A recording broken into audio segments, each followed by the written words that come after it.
اب ان مولویوں کی ضرورت نہیں اور ان کے بابوں کی لکھی ہوئی کتابوں کی بھی ضرورت نہیں، بلکہ اب لوگ باشعور ہو گئے ہیں اور وہ خود قرآن اور حدیث پڑھ کر صحیح اور غلط کا فیصلہ کر سکتے ہیں۔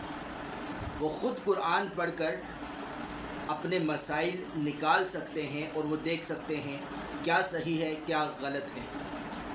سوشل میڈیا پر آپ نے یہ بات کہیں نہ کہیں ضرور سنی ہوگی یا پڑھی ہوگی، کئی لوگ یہ دعویٰ کرتے نظر آتے ہیں اور لوگوں کو بھی ترغیب دلاتے ہیں کہ بھائی مولویوں کو چھوڑ دو، بابوں کی لکھی ہوئی کتابوں کو چھوڑ دو، خود قرآن کا ترجمہ پڑھو، تمہیں سب کچھ سمجھ آ جائے گا۔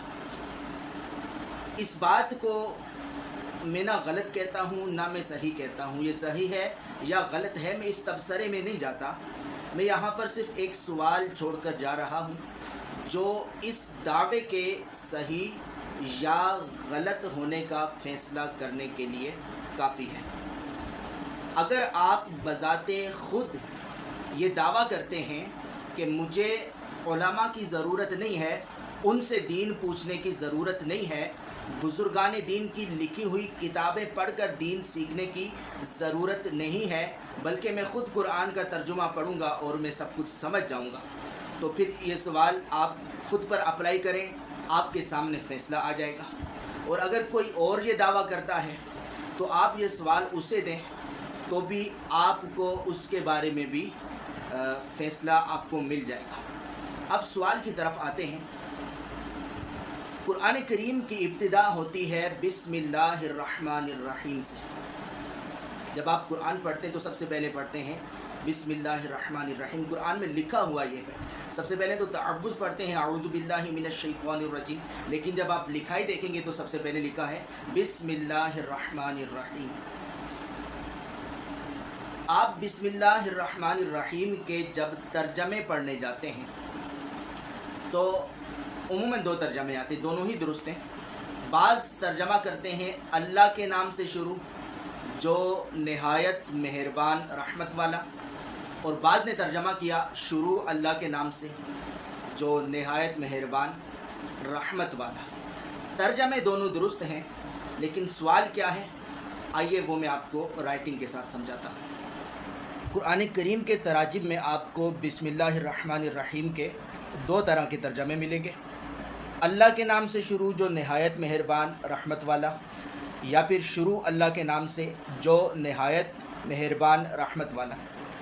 یہ دونوں ترجمے ٹھیک ہیں، لیکن جب ہم بسم اللہ الرحمن الرحیم کے حروف میں آتے ہیں، لفظوں میں دیکھتے ہیں، تو ہمیں یہ لفظ شروع بسم اللہ الرحمن الرحیم کے لفظوں میں نظر نہیں آتا۔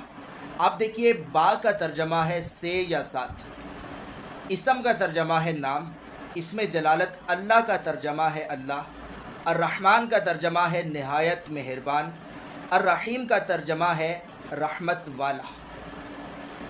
ایک حرف ہے، 1 2 3 4 لفظ ہیں۔ لفظ شروع نہ اس ایک حرف کا معنی ہے اور نہ ان 4 کا معنی ہے۔ سوال یہ ہے کہ قرآن کریم کے پہلے 2 لفظ بسم اللہ میں لفظ شروع کیسے آیا؟ اب جو شخص بھی یہ دعویٰ کرتا ہے یا یہ سمجھتا ہے کہ وہ بذات خود علماء کرام سے پوچھے بغیر، بزرگان دین کی کتابیں پڑھے بغیر دین کو سمجھنے کی صلاحیت رکھتا ہے، تو اسے چاہیے کہ اس سوال کو بھی علماء کرام سے پوچھے بغیر اور بزرگان دین کی کتابوں سے مدد حاصل کیے بغیر حل کریں۔ آپ میں بذات خود دین کو سمجھنے کی صلاحیت ہے یا نہیں، یہ فیصلہ میں نے آپ پر چھوڑا، لیکن آخر میں اتنی بات ضرور کہوں گا کہ اگر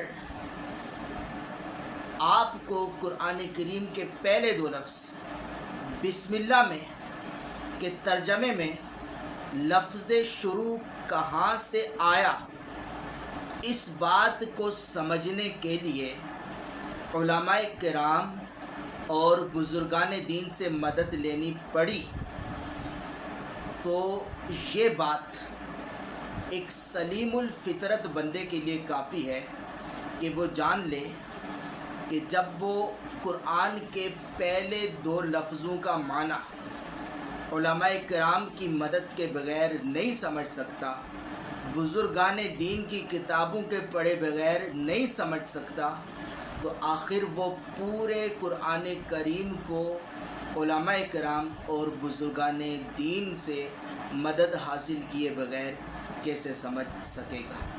اللہ تبارک و تعالیٰ کی بارگاہ میں دعا ہے کہ ہمیں صراط مستقیم پر چلنے کی توفیق عطا فرمائے۔